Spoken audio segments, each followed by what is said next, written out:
تو حضرت عائشہ فرماتی ہیں کہ میں اس فاطمہ کی عظمت کیا بیان کروں کہ میں نے اپنی آنکھوں سے دیکھا کہ حسن پیدا ہوئے ہیں صبح کو اور میں نے فاطمہ کو نماز ظہر ادا کرتے دیکھا۔ ایک ایسی پاکیزہ بی بی جس کے لیے صاحب روح البیان علامہ اسماعیل حقی رحمت اللہ لکھتے ہیں کہ ملک الموت میں اتنی ہمت نہیں ہوئی، ملک الموت کے ہاتھ تھرا رہے تھے کہ جناب سیدہ کے روح کو کیسے قبض کرے، تو جناب سیدہ کے روح کو خود اللہ نے قبض کیا۔ وہ بی بی، وہ شہزادی عالم جان کہ جس کے دربار میں بغیر اجازت کے جبریل نہیں داخل ہوتے، آج اس شہزادی کو خطا کار کہہ دیا گیا۔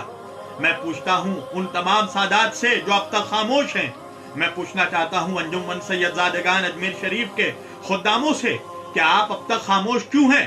کیا صرف سرور چشتی کی جدہ ہے جناب سیدہ؟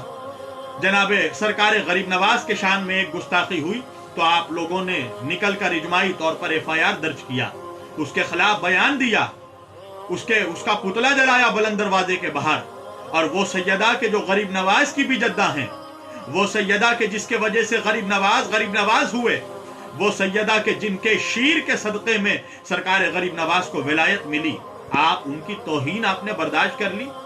ارے آپ فدق پہ نہیں، مسئلے کو نہیں چھیڑ سکتے، آپ فدق پہ گفتگو نہیں کر سکتے، مت کیجئے۔ کم از کم آپ جناب سیدہ کے شان میں جو گستاخی ہوئی ایک بیان تو جاری کر سکتے ہیں کہ ہم سادات جناب سیدہ کی گستاخی نہیں برداشت کر سکتے۔ یہ کیا ہو رہا ہے؟ سنیت کس طرف جا رہی ہے؟ کبھی مولا علی کے شان میں گستاخی کی جاتی ہے۔ ابھی کچھ تھوڑے دنوں پہلے ایک مولوی اس نے کہا کہ نعوذ باللہ یہ جو آیت ہے قرآن کی لا تقربوا الصلاۃ انتم سکراء، کہ اے ایمان والو تم نماز کے قریب مت جاؤ جب تم شراب کی حالت میں ہو، نشے کی حالت میں۔ اس مولوی نے نعوذ باللہ میری کہتے ہوئے زبان تھراتی ہے مگر اب حقیقت سامنے لانا ہوگا، اس مولوی نے کہا کہ نعوذ باللہ مولا کائنات، نعوذ باللہ استغفر اللہ، مولا علی شیر خدا نشے کی حالت میں تھے اور اس وجہ سے یہ آیت نازل ہوئی۔ کیسی کبھی مولا علی کے شان میں گستاخی کی جاتی ہے، کبھی مولا علی سے جنگ کرنے والوں کے لیے بے خطا کا نعرہ لگایا جاتا ہے۔ انصاف سے بتائیں کہ جب مولا علی سے جنگ کرنے والا بے خطا ہے تو خطا کار کس کو کہا گیا؟ آپ نہیں سمجھ پائے، یعنی مولا علی کو خطا کار کہہ دیا گیا، اور مولا علی کے بعد جب جینا بھرا تو سیدہ کائنات کو خطا کار کہہ دیا گیا۔ اس کے بعد جینا بھرا تو اب یہ کہا جا رہا ہے کہ یزید کا نام لے کر لعنت نہ کریں۔ ابو لہب کا نام لے کر لعنت کر سکتے ہیں؟ کون ابو لہب کے جس نے حضور کی پنڈلی کو زخمی کیا، مگر وہ یزید کے جس نے حضور کے جگر کو زخمی کیا، حضور کے دل کو زخمی کیا، اس یزید کا نام لے کر لعنت نہ کریں۔ اور افسوس کا مقام ہے کہ وہ جو اہل بیت کی محبت کا دم بھرتے ہیں وہ ایسی باتوں پر خاموش رہتے ہیں، وہ ایک آواز تک نہیں اٹھاتے، وہ لب تک نہیں ہلاتے۔ یہ کیسی بے حسی ہے، یہ کیسی خاموشی ہے، یہ کیسا خوف ہے؟ کب تک آپ برداشت کرتے رہیں گے؟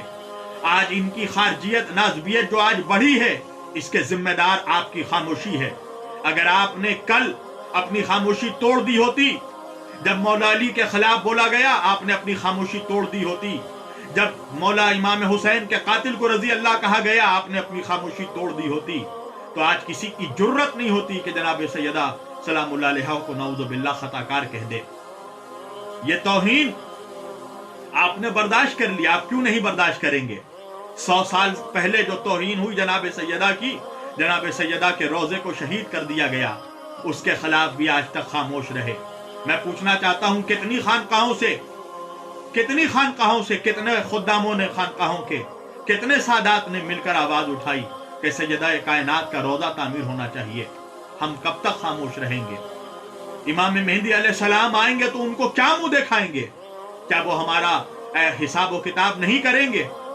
ہم کیا منہ لے کر جائیں گے قیامت میں اللہ اور رسول کے سامنے کہ سیدہ سلام اللہ علیہ کو خطا کار کہا جا رہا تھا؟ ہم خاموش تھے۔ کس منہ سے ہم اللہ کے رسول کے سامنے کھڑے ہوں گے روز محشر؟ لہٰذا میں تمام خانقاہوں سے، تمام سادات سے، بالخصوص انجمن سید زادگان اجمیر شریف سے یہ گزارش کروں گا کہ آپ لوگ اجماعی طور پر جناب سیدہ کی توہین اور اہل بیت کی توہین کے خلاف صدائے احتجاج بلند کریں اور اپنے جذبہ ایمانی کا ثبوت دیں۔ صرف زبان سے اہل بیت کی محبت کا دعویٰ نہ کریں، عملی طور پر ثابت کریں کہ آپ اہل بیت کے